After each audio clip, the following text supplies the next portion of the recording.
செய்கிறான்னு கேட்டால் இதை பிரபாகரனை சந்திச்சது உண்மைன்னு ஒரு பேட்டியில் சொல்கிறான். அந்த பேட்டியில் மாட்டிக்கிறான் இவன் பொய்யங்கிறது.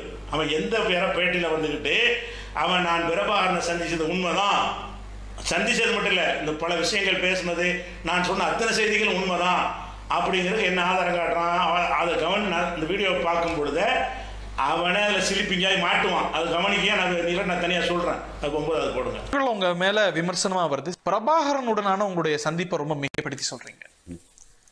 அதில் மிகைப்படுத்தி சொல்ல முடியாது இளைவரை, மிகைப்படுத்தி சொல்ல முடியாது. ஏன்னா எல்லா போராளிகளும் இறந்து போகலை.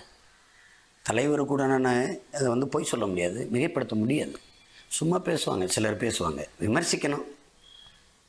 அதை நான் சொன்னல, நான் எங்கள் தலைவர்கிட்ட இப்படிலாம் நம்மளை விமர்சிக்கிறாங்கன்னு நான் சொல்லும்போது அவர் சொன்ன பதில், விமர்சனம்ங்கிறது வெறும் சொற்கள் தானேப்பா, நம்மளை காயப்படுத்தும் கற்கள் இல்லையே. வைரக்கல்லை விட்டு எறிஞ்சாலும் எடுப்போம், வெறுங்கல்லை விட்டு எறிஞ்சாலும் தடுப்போம், அவ்வளோதான், விடுங்கிறார். விமர்சனம்ங்கிறது கல்லை கடலில் இருந்ததுனால கடல் காயப்படுவதில்லை, கல் தான் மறைஞ்சு போகுது, காணாமல் போயிடுது. அது மாதிரி நம்ம கடலாக இருந்துக்கிட்டு விமர்சனத்தை கல்லாக்கிட்டு போயிட்டே இருக்க வேண்டியதான். மற்றவர்கள் சொன்னால் பரவாயில்ல. இதெல்லாம் கவனிங்க. பிரபாகரனை நீங்கள் சந்திச்சு 10 நிமிஷம் இருந்தீங்கன்னு சொல்கிறாங்களே, விருதுல ராஜேந்திரன் சொல்கிறாரு, அது மாதிரி வைக்க சொல்கிறாரு, ராஜகிரண் சொல்கிறாரு, பல பேரும் சொல்லியிருக்கிறாங்க அவ்வளோ போய் சொல்கிறாருன்னு சொல்லிட்டு. இவர் என்ன கேட்குறாரு, லாஜிக் பேசுகிறாரு. இப்படி லாஜிக்கு சந்திச்சது நானும் அவங்களா, நான் செஞ்சேன், நான் தானே சொல்லணும், நான் சொல்கிறேன், சந்தித்தேன் நான் சொல்கிறேன், இது வரலாறு கதை கிடையாது அப்படின்னு சொல்கிறார். அதை பார்க்க என்ன செய்யுங்க, இந்த பாயிண்ட் கரெக்ட் தானே. நான் சந்தித்ததை இன்னொருத்தன் சந்திக்கிறேன்னு சொல்ல முடியாது. ஆனால் அவர் சந்திச்சாரா இல்லையாங்கிறத ஆய்வு செய்ய முடியும்ல. ஆய்வு செய்கிறதா இருந்தால் இந்த பேட்டியில் நம்ம ஆய்வு செய்யலாம். எப்படி ஆய்வு செய்யலாம், அவர் அந்த கேள்வி கேட்குறார், இந்த மாதிரி நீங்கள் சொல்கிறீங்க, விமர்சனம் ஆகிட்டு இருக்குது அப்படின்னோடனே, இது பிரபாகரன்ட்ட நான் இதை பற்றி கேட்டேன், அவர் இதெல்லாம் விமர்சனம் கலங்காதீங்க அப்படிங்கிற மாதிரி பதில் சொல்கிறான்.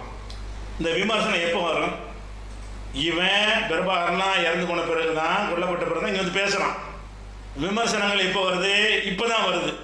இதை போய் பிரபாகரன் இப்படி கேட்டிருப்ப, நீ பிரபாகரனை நீ சந்திக்கும் போது என்ன விமர்சனம் வந்துச்சு, ஒரு தடவை சந்திச்சிருக்கிற, நீனா 4 தடவை போனேன்னு சொல்லவே இல்லை, ஒரு தடவை சந்திச்ச நீ நம்மளை பற்றி பல மாதிரி விமர்சனம் பண்ணுகிறார்கள், அந்த சந்திப்பை உலகத்துக்கு சொல்லவே இல்லை.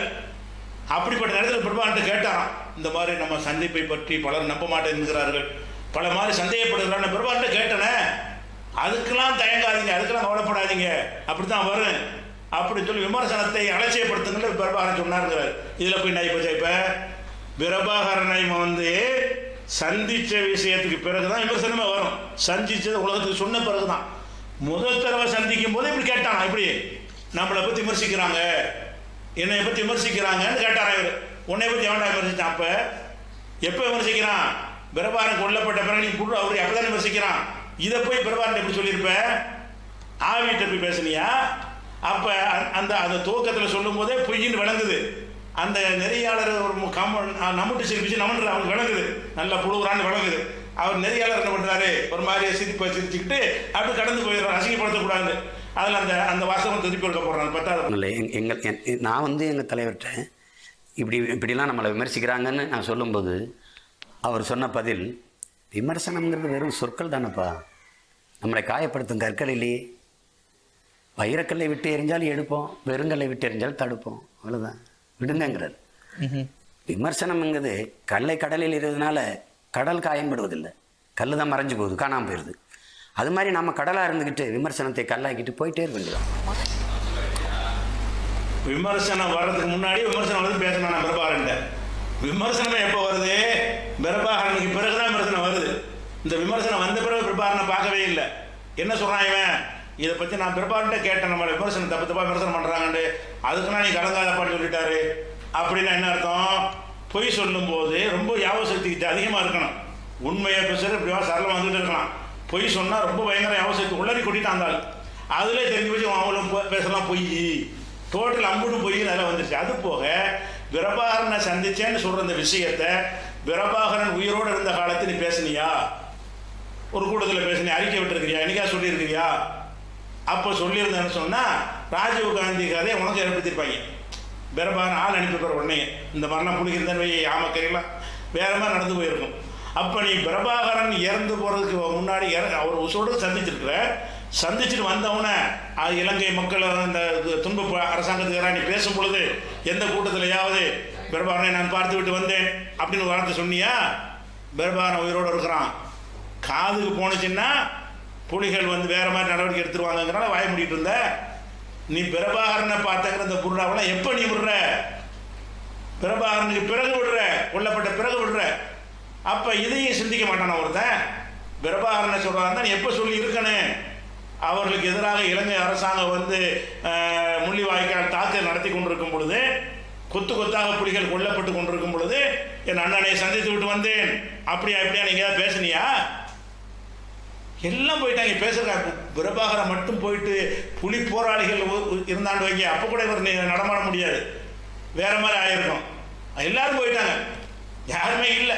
அதை வைத்துக்கொண்டு சில பெண் போராளிகள் தான் போய் சொல்றாண்டு இதுல பதிவுகளை போட்டாங்க.